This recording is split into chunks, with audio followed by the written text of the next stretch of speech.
Welcome to Da Vinci's Discourse, where the minds of today's most innovative entrepreneurs are unveiled and explored. And my name is Kyle Campbell, your guide on this journey into the depths of the entrepreneurial psyche. So sit back, relax, and get ready to dive into the minds of the greats. This is Da Vinci's Discourse. So Cliff, man, awesome to have you here, brother. Why don't you tell me a little bit about yourself? I'm curious, if somebody were to ask you who you are, what would you tell them? Who I am. I would say that I am somebody who is absolutely obsessed with helping people break free from anything such as beliefs, thoughts, feelings, emotions, or behaviors that are keeping them from living the life that they want to create in this world. I love that, dude. So what do you do for an everyday basis? What do you do for a living? Well, I mostly do coaching one-on-one with individuals. I offer a paid mastermind group for full-time self-employed business owners. And I create a ton of content. I have 52 podcasts, over 4,700 podcast episodes since 2005. Wow. Oh, no kidding, man. So where do you think the best value that we can bring to an entrepreneurial audience is if we were to work together? Maybe limiting beliefs. What avenue do you think would be the best to go down? Well, we could go down the avenue of our beliefs and the idea and the thoughts that every single Love it. belief that we have is a consequence. And the reality is that we're unconscious of more than 85% of the beliefs that we have. We've never even considered the fact that most of the thoughts and the feelings that we have on a day-by-day basis are brought on by things that we have no idea under the surface we have a strong belief about. No kidding, dude. And a lot of the time it's bullshit. You get to the center of it and then you're like, wait a minute, you reframe the core of the belief or where it started originally. And then you're like, God damn, all of this time I've been looking at this situation that's occurred over and over again from the wrong lens, from the disempowered lens, which is fascinating, man. So what do you think I'm very curious about this. What do you think is at the center of a belief? What at the core of it? What is the essence of a belief in general?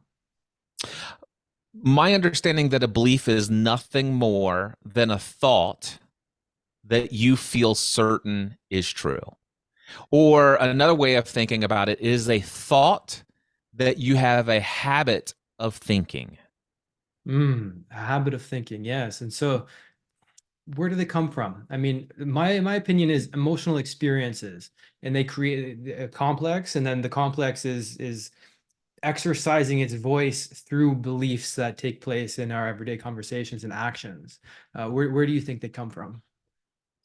Well, they come from all sorts of different places and all different areas of life and seasons of life. So, certainly, our experiences are common. There is a story that I once heard about a baby that was set on top of a countertop.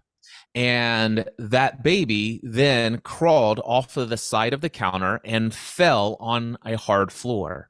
And when it fell on the hard floor, it looked over, and right next to it was green carpet from the living room.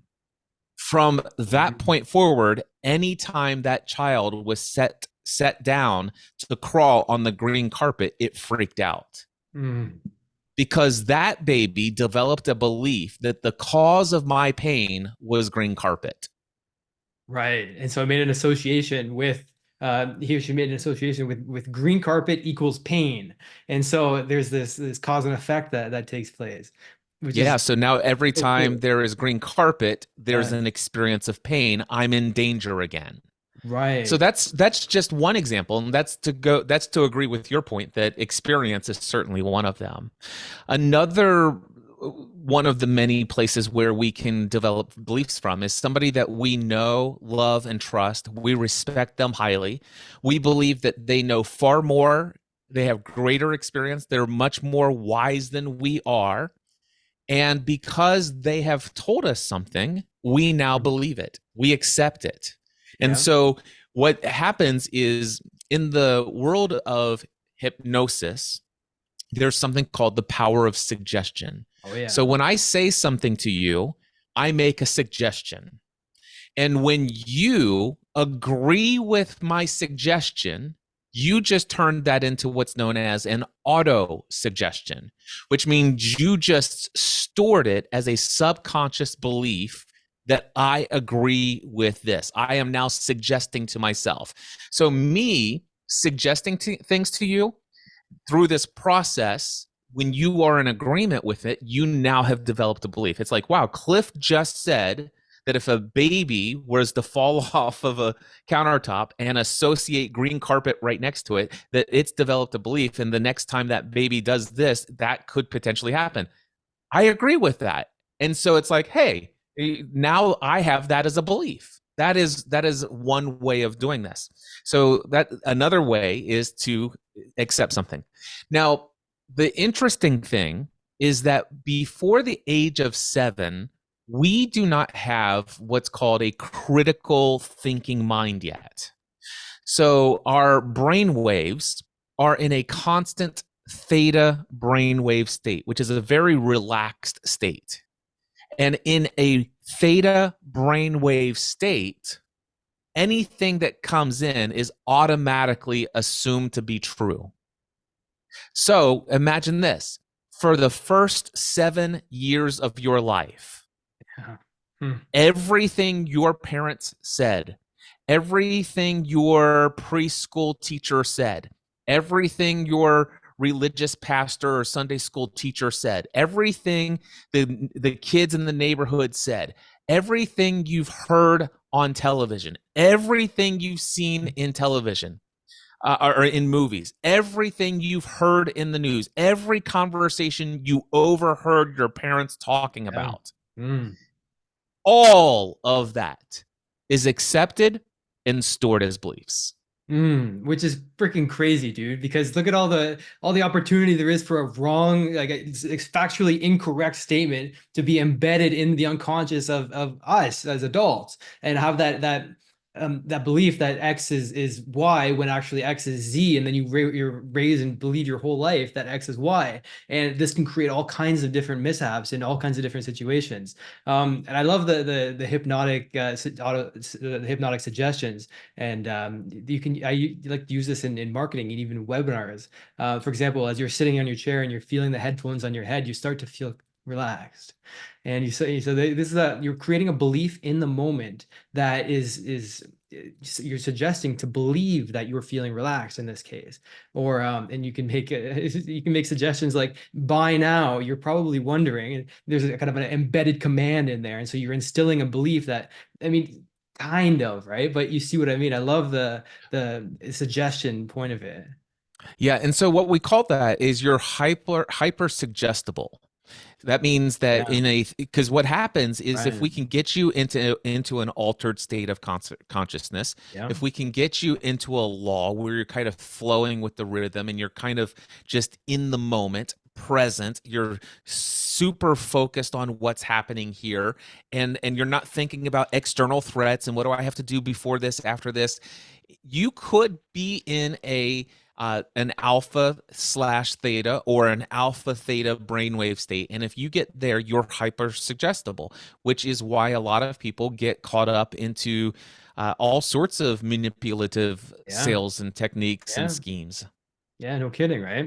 And so it comes down to the ethics of it. I mean, you see this used in propaganda, for example. Like you can instill beliefs in somebody and then change their identity, the way that they look at themselves with the beliefs that are now embedded. How do you think identity plays into the whole belief system? Because the way I look at it is beliefs are what control the actions that we do, what we say, and the identity is what's over top of the beliefs. And so it's identity, beliefs, action. And so you look at yourself as a certain way, that you have a belief about that, and you can alter the belief, which alters the identity, which then of course alters the actions and the things that you say. Where do you think identity comes into the play? That's an interesting philosophy. I've not heard of it that way, and I've not thought of identity in that way.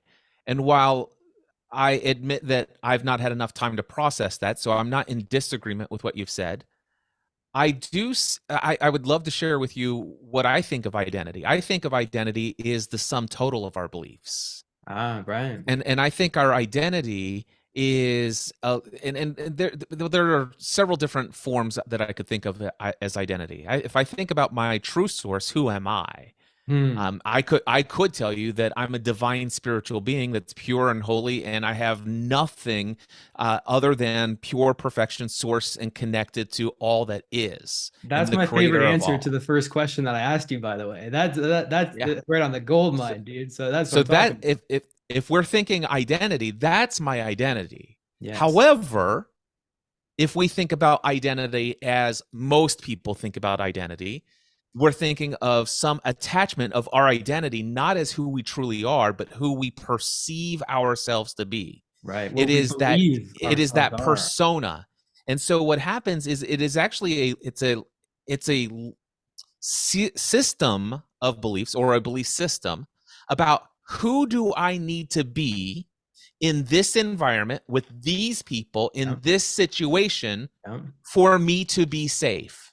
And my ego persona is trying to create a version of my identity that will be acceptable to Kyle, that will be amenable to him, that will gain his favor. And so there's a version of Cliff Ravenscraft, which is Yeah. just a name that was given to this flesh body, here on this Yeah. experience of life. Uh-huh. And so therefore now here I am in this world engaging. And so I have maybe inferred a couple of things by the emails that I've received from Kyle, or I could even go so far as that Cliff has received from Kyle, Okay, and yeah. and Cliff then went and watched a couple of YouTube videos after searching for the name of your Da Vinci discourses, and saw how you're interacting, and he has a feeling about who you are and the kind of way that you're showing up in the world. And based upon all of Cliff's experiences of the past, he Hmm. is now coming here with a mask,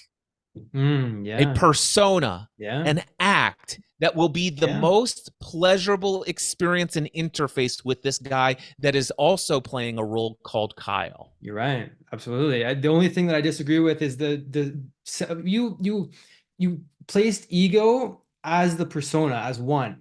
Whereas I look at the ego as the self perception that's able to identify different personas.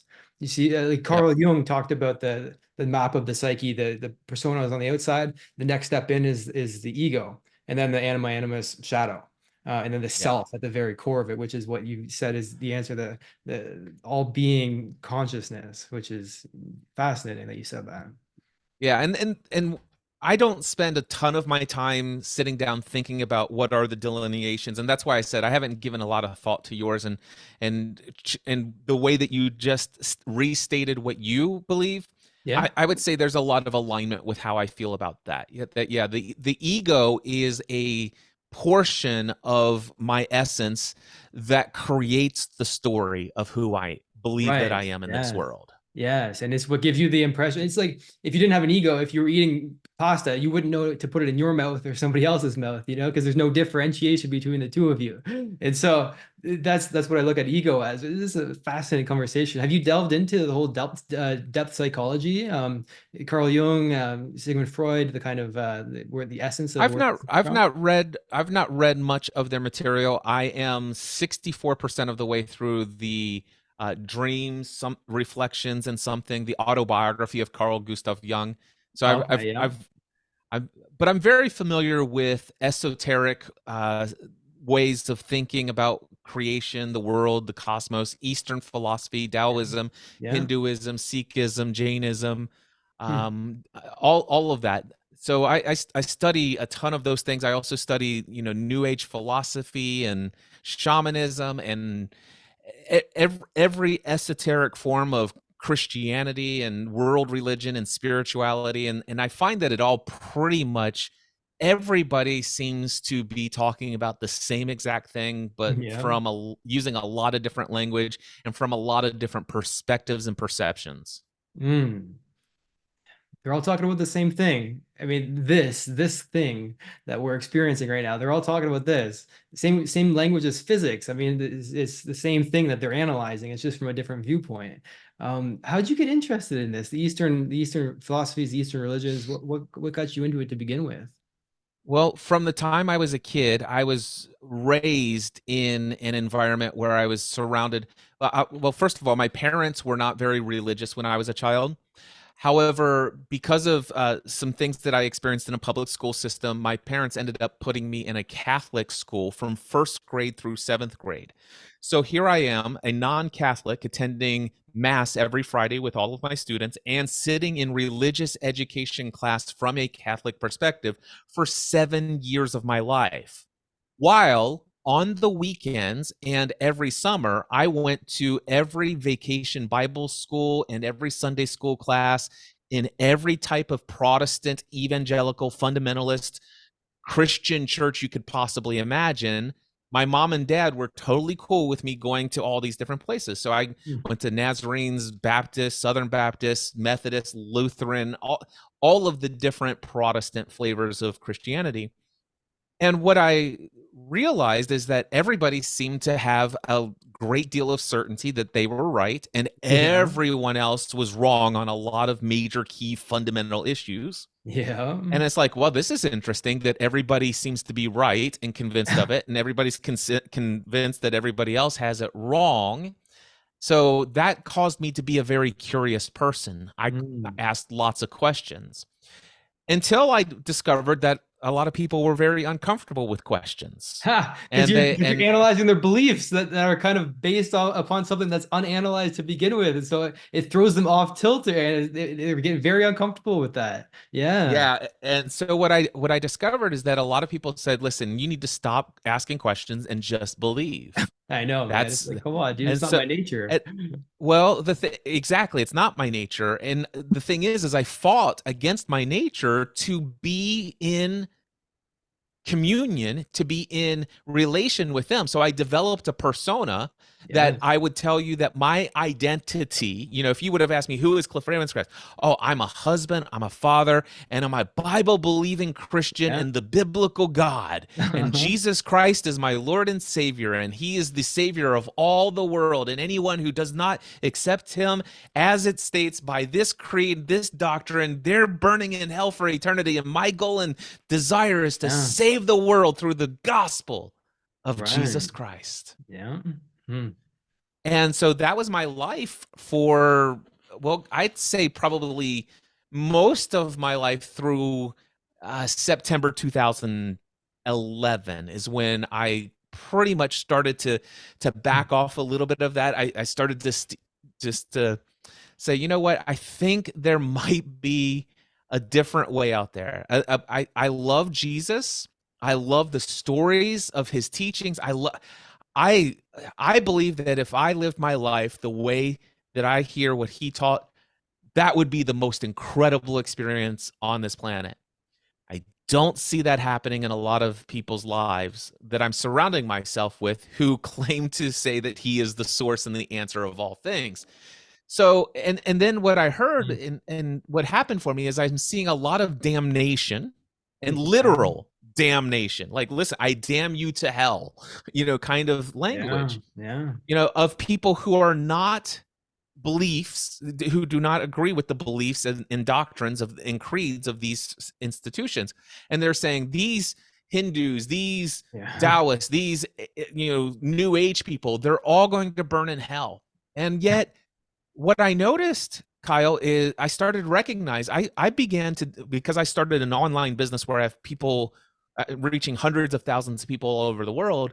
I realized that, man, I'm in relationship with a lot of people who don't believe in Christianity, who are closer to a mirror reflection of the life of Christ than most people I've met in the church. Interesting. So that began me doing life outside of the institution while still holding on to a lot of the doctrinal beliefs, if you follow what I'm saying. Yeah.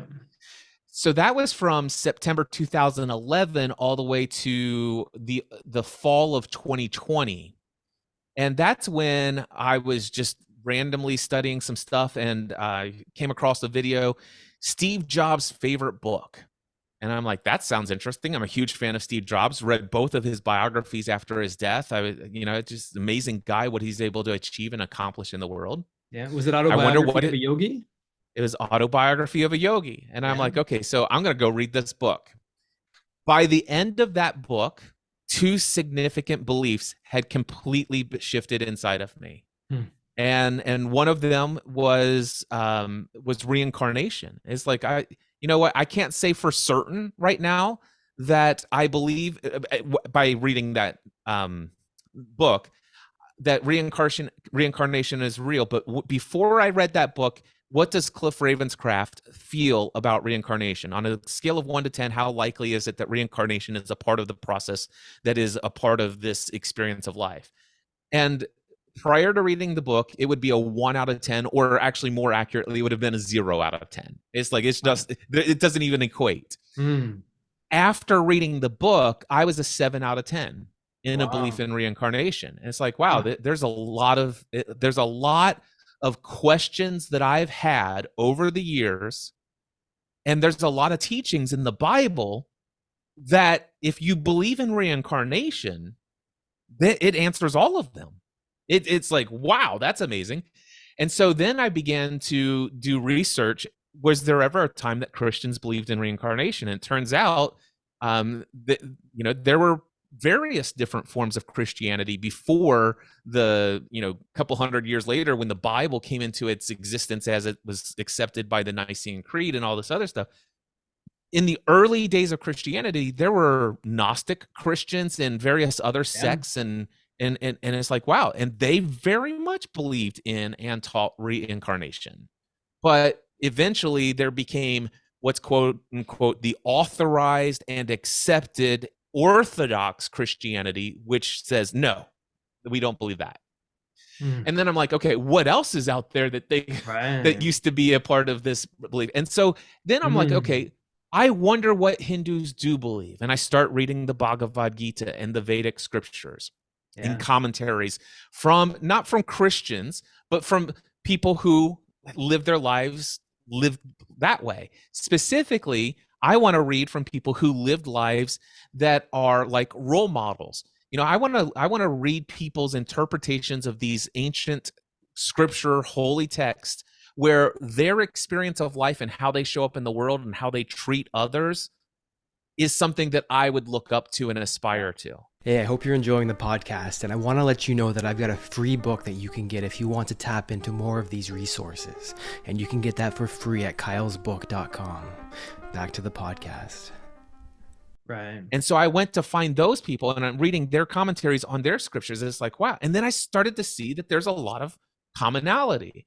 And that just opened me up to a whole new world of opening myself to a lot of different beliefs and things of that nature. So that's how I got into it. Wow, man. Fascinating story, dude. Seriously, it's amazing that you were able to analyze your beliefs and be mature enough to change them based on new information, which is something that a lot of, especially hardcore religious people, aren't able or willing to do, to examine their beliefs and be willing, first of all, examine, but second of all, be willing to make changes to them, which is something that's so rare in the world. So, man, huge props to you for that. It's amazing, seriously. Now, you mentioned... Well, Cliff's ego thanks you for that. I like the separation, man. I want to get into that a little bit because you mentioned shamanism. Have you ever experimented with plant medicines, psychedelics, anything down that road? Because this is where this, you know, could stem from or lead to, depending on how you look at it. Yeah, I have studied those things. I've not personally partaken in any of those things. I'm not opposed to them. It's not like I'm like, oh man, I really want to go do that. I want to schedule it. It's certainly not something that I'm afraid of. It's not something I could care less about what anybody else thinks about me if I was to go do those things. It's just not currently a desire. And there hasn't yet been some opportunity to participate with ayahuasca or psilocybin or anything else of that nature. That it's never been presented to me at all as an opportunity. And yeah, so and at some level I'm like, I don't currently feel any need for it. I feel like I'm exactly where I need to be at this place in my life. And I don't feel like I'm lacking anything but at the same time, I recognize there's still more that I am unaware of. I'm not a fully enlightened, non-dualistic experience. Although I will say that in my times of meditation, I have experienced that blissful state of oneness and unity with all that is Wow. from a non-psychedelic Hmm. perspective, just sitting in deep meditation. I've been my let me so I use Insight Timer, and I began studying meditation, and today was my 749th consecutive day of meditation. Nice. And so and out of 749 consecutive days of meditation, I've had 4 deeply metaphysical experiences in a meditative state. So it's not like I'm there every single day, as you might hear from Yogananda and some other, enlightened beings. But I have had 4 different experiences, and there is no way to describe it. I can't describe to you what the experience is. The best that I can do is tell you that there was this one time when I sat in meditation. I probably sat down to do meditation for about 30 minutes, but I left it open ended.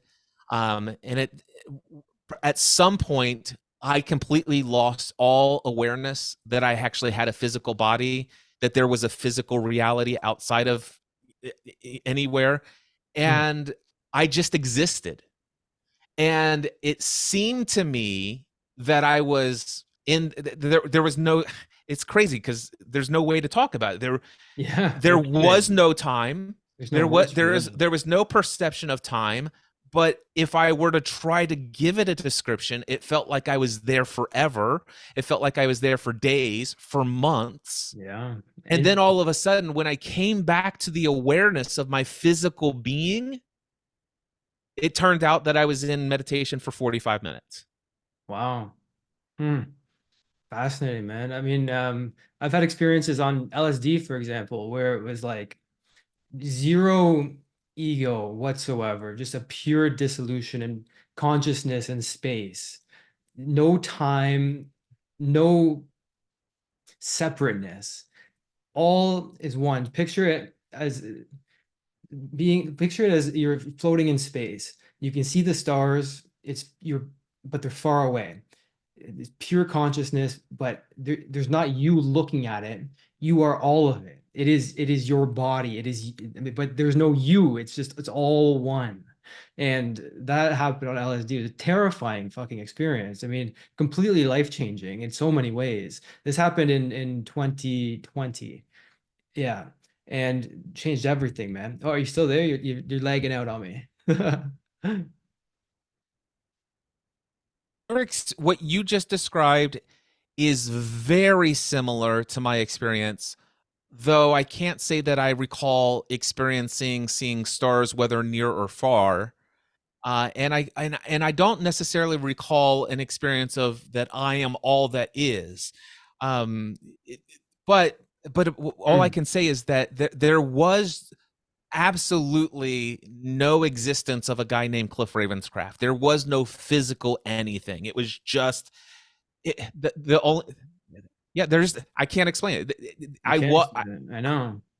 I just was. Yeah. That's all I can. I just was. And there was no experience, there was no object, there was no subject. I just was. Hmm. And like I said, I've experienced that 4 different times in the last 749 times, or 749 days. It's I can get there, but it's fucking terrifying because it's like you're dying. You don't know if, I mean, this is my experience. I don't know if I'll come back into the ego afterwards because, well, there are yoga practitioners who have chosen to go into that state and actually have their physical body die. Um, there was a guy in California did it in a hotel. He was in that pure meditative state and said to everybody, "Okay, so this is my departure. I'm leaving you." And his physical body died in that state. And so that's what I'm terrified of is going into it. It's not in or out. It's like I don't know how to, you can't explain it, man, but there's a fear of going into it, let's say, as of not being able to come back into the ego. And so it's terrifying because to do it, you have to give up 100% control, zero control. It's you 100% acceptance going into it. And that's fucking terrifying, man. It's scary as So shit. my experience is that I have not had any fear whatsoever. And this is something that definitely shifted. I had what I would describe as a full-blown spiritual awakening in from 2020 over the last several years. I've been um, in a through a spiritual awakening, a significant shift. And one of the things that has died in my belief system is any fear of death. As Mm, far as I'm concerned, I know that who I am is what I experienced in those four experiences. That is my essence. And yeah, that is and I know that I am that now. And that yeah, and I also know that this is an illusion, but yeah, it's also real in that I created it. And so at some level, I am definitely in control. And at another level, from persona or ego or this experience of life, I have zero control. And yeah. yet I am one, and I'm completely fine with what is. So one of the things that I finished about a month ago an 84-day insight timer course on the Tao. And so just each day really sitting and meditating at a very deep level on just every single of the, I think there's a total of 82 or 83 session or sayings in the Tao. And I love the idea of just loving what is.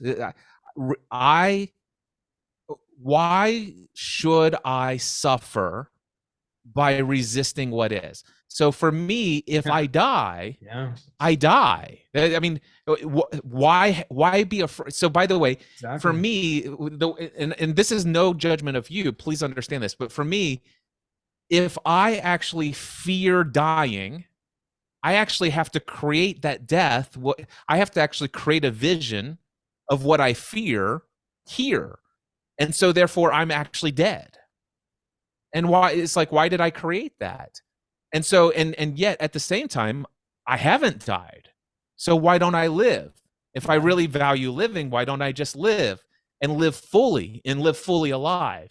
And when I die, why not just accept it, just like I could choose to accept anything and everything else in my life? The acceptance is the key piece of that, right? Yeah. That's where, I mean, let's say in 2021, this happened in 2020. 2021, there was a ton of fear of not being able to hear music anymore. Not being able to, music was a big part of it. Not being able to have the joys of apparent separatism, being able to have the experience of talking with you right now, for example. That was a major fear, especially realizing that there would be no more music. But then you realize that you are the music. And when I meditate, I get into this state, but the way I see it is my ego becomes almost a window. So I'm the pure consciousness detached in space, and I can separate from the ego and observe the ego as almost a window floating in the infinite. And so I still see myself there, so I still get comfortable because I can still go back into the window if I want to, which is consciousness as I know it. But then there's also this extreme peace, this purity that comes from observing it as separate from the ego, separate from the window that I see you from right now. And from this detached state, it's like beyond detached because that implies duality, attached and detached. From this pure consciousness, I feel the universe as my body, as everything. And so the way I see it is the consciousness that's powering me right now is in the same space as the consciousness powering you behind your ego. And so in that way, we're one. And the same with Yeah. every human. There's the same consciousness. We're in the same space. And that realization that you can observe it is incredibly powerful because then you get to connect with people in a way that if you were looking at them as separate from you, you wouldn't be able to. Now, Yeah. remembering to do it is a whole different story because yes, you have this ability, but then it's so easy to get so enmeshed in the ego to forget sometimes, especially in emotional experiences, to take a step back and to realize, wait a minute, there is still the ever-pervading bliss that's powering this, that I can have this blissful experience whenever I need to. Yeah. You got to remember to go So into what it, out of it. I love what you're talking about there, and you're right. I have this ability myself, and I practice it as frequently as I remember, and that is to observe what's happening from a non-dualistic perspective. That I'm not separate from you, and that I'm not this body, and you're not that body. We're the same consciousness. I can see that, and when I see that, I see with greater clarity what's actually happening in this material world, and it's easier for me to have a much more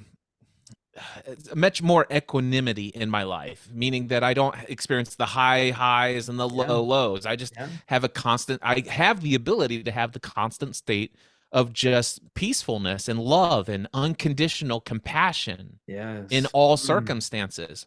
So just like you're explaining, I sometimes forget. I sometimes have something that happens. I'm engaged in as a husband and as a business owner, and I have certain ways that I build my business, and people schedule calls and do all these different things, and I have beliefs.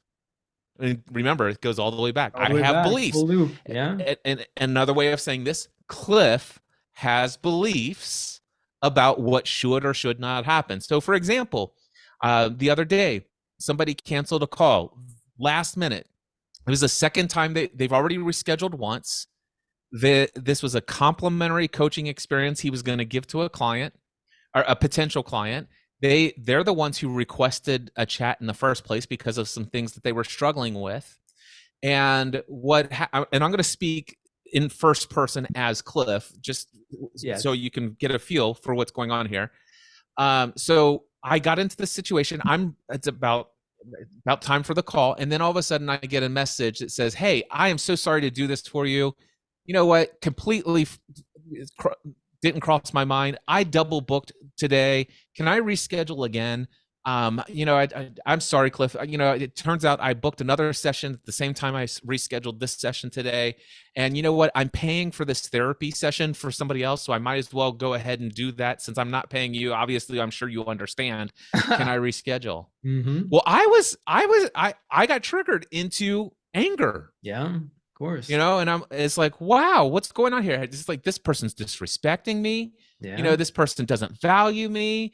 Do they not see how this could potentially cost me money? I mean, I could have been working with somebody who is an actual potential client or somebody who is a paid client. I mean, this cost me money. Do you know how it's like? And my ego was running all sorts of narratives, and there's all these thoughts, and I was holding on to all of them. It's like, so how I've learned to get out of that is through a process of self-inquiry. So what I've learned to do whenever I get triggered into a stressed state or emotion, I ask myself, what would I have to think and or believe to feel what I am feeling now? And I start making a bullet point list of all the thoughts. This person doesn't respect me. This person does not value me. This person, I'll never be able to fill this spot now that this person has not given me notice. Lost opportunity. This is going to cost me money. And so I write all of those down. All the beliefs of the situation down, by the way. They're all beliefs. Question is if they're true. Exactly. And so then I go to this thing called The Work by Byron Katie, which is really powerful. And so the first one is okay, I'm going to lose money as a result of this cancellation. Is this true? Is that true? And if I say no, I can go straight to question number 3. But if I say yes, I can then ask myself, can I absolutely know for certain that it's true that this is going to cost me money? And usually I'm able to say, well, not necessarily, potentially, I could do something else with this 90 minutes that actually might lead to something far more profitable, blah, blah, blah. Right, it's like, okay, so maybe not. Side. Yeah.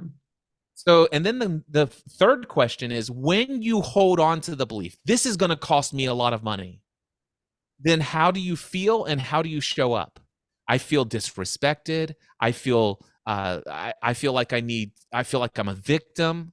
I feel like I need to distance myself, and I need to teach the person a lesson by not giving them any more opportunities, all these other things. And so the next question is, who would you be, or how would you show up if you didn't hold on to the belief that this is going to cost you money?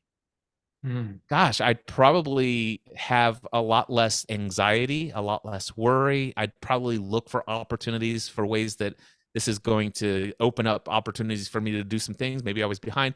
I could see this as a gift. I'd probably extend more grace to this person, show up with more compassion. It's like, Mm. wait a second. That person who I would be if I wasn't holding on to this belief, I know that person. That's the non-person. That's the true me. And this is how I get awakened back in, through this Mm. self-inquiry. Mm. Who am I? And by the way, what's really going on here? Is it really about this person, or am I not valuing myself? Am Right. I not valuing my own time? Am I not respecting myself? In what ways is this showing up in my experience in the material world?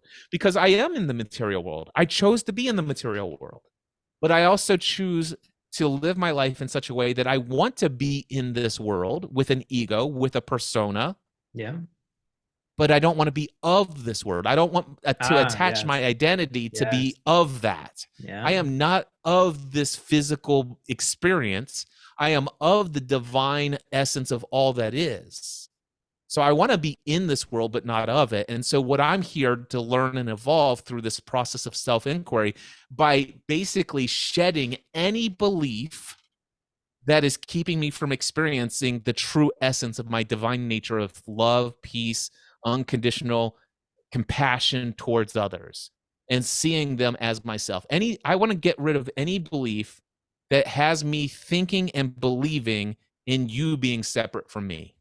Mm. I look at that as empowerment versus disempowered. If something makes me feel disempowered, examine it. Like, for example, with the work by Byron Katie, you get to the core of it. I find that that's what helps me see the other side of the coin, because you can get so captivated by one side that you forget to flip around and look at the other one. And this is the last part of doing the work by Byron Katie is flip it. And you say, so after all of these answers in this work that you've done, then you get to say, so this is not going to cost me money, and you believe that more than you believe the original statement. And now it's like, oh, and if they didn't do that, it would have cost me money. And that's my favorite part, because then you're fully on the other side, the empowered state. So you took a disempowering experience and completely turned it into an empowering one, which is it gives you control, perceived control over how you observe the situation, for sure. And then the next step is just pure observing and not attaching a story to it, because all of these are still, at the end of the day, stories, which is crucial for the ego. We need to be making stories, but there is the other side of it, where, or beyond the other side, where it's the pure observation of both sides at once. Like the way I picture it is, I needed something that had two sides but was also see-through. So I asked ChatGPT one day, this was last year, what's something that's two-sided but also see-through, so I can see both sides at once? And it told me a gem, like a diamond, for example. You can see both facets on either side. And so I still picture it like a coin with black and white, and mini games within the big coin, mini coins, you could say. But there is also the visualization of seeing it as a gem and being able to see both sides at once. And then it gets me into that state of pure observation and not attaching a story to it. And that's that isness that you're talking about. It just is. You get to observe both sides, and you relax, and there's no story attached to it. And there eventually isn't you that's attaching a story to it. And yeah, it's it's beautiful, man. It really is. Yep. Mm, I love it, dude. What are some of the people that you've learned all this from? Who are Oh, like wow. Alan Watts, like So who let's see here. explored? Alan Watts, Abraham Hicks, Bashar, which is Daryl Anka, it channels Bashar. I'm not sure if you've heard of him. And Esther Hicks channels Abraham Hicks. So there's Mm, Paramhansa Yogananda, There would be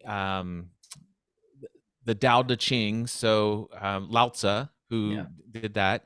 There would be, did we already say Alan Watts? Who else would I say? At some level, Dr. Joe Dispenza, but I've never finished reading any of his books. I really enjoyed Karma, the book Karma by Sadhguru, and Yeah. I've started his book Inner Engineering, and I've really connected with a number of his TikTok videos. Don't necessarily feel connected to him in full resonance on an ego level to some of the things, but I found a lot of value in much of his teaching. Muji is one of my favorite Oh yeah. teachers. Mm-hmm. Muji is amazing. Seth from Jane Roberts. So if you've ever heard of the book Seth Speaks, or another one is I'm currently reading right now, The Nature of Personal Reality. It's another Seth material. She was Mm. back in the 1960s, or actually late 60s, early 70s. She channeled all of these books from an entity known that goes by Seth. Mm. Another Dronvolo Melchizedek in his Flower of Life, or Secret of the Flower of Life, or something like that, and then Living in from the Center of the Heart, or something like that. Anyway, Dronvolo Melchizedek, the Alchemist, the Kabbalion. I could go on. Oh I man, no kidding. You could go on. Jesus. Huh. I since the fall of 2020, I read and or study somewhere between 1 to 5 hours a day, this kind of stuff. Wow, man. You could tell. You could definitely tell it. Absolutely. I'm surprised you haven't experimented with psychedelics, man. And I feel like it Like right up your alley, but I'm not one to prescribe them because yeah, it's it just hasn't. no.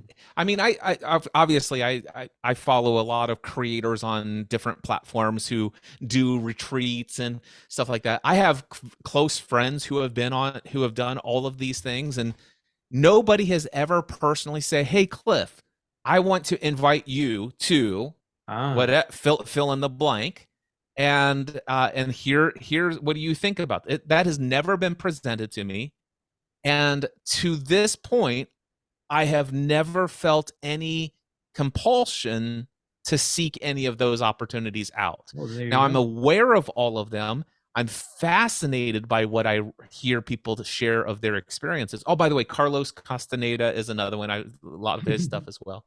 But yeah, like I said, not opposed to it. Totally open to just about anything that seemingly doesn't. Yeah, well, yeah, I'm open to a lot of things. Just to say that. Okay, fair enough, man. The way I did it was alone for, I mean, I did mushrooms in college and like, kind of experiences with other people, but with the acid, I bought it alone off the internet one day, and not even the dark web, just off the internet. And I experienced that. And then in Canada, you can buy it online. It's becoming decriminalized, which is interesting. Um, Yeah, they're doing all sorts of stuff, especially with psilocybin and things of that nature. Ayahuasca, you can go and do.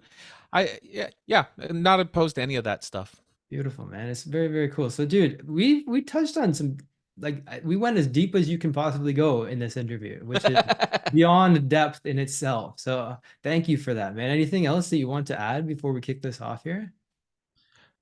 It depends. It depends on whatever anybody's got going on in this world. I would just love to say this: if anybody's watching this and you're on the journey of trying to figure out, hey, I have been exploring all of these things that you guys have talked about.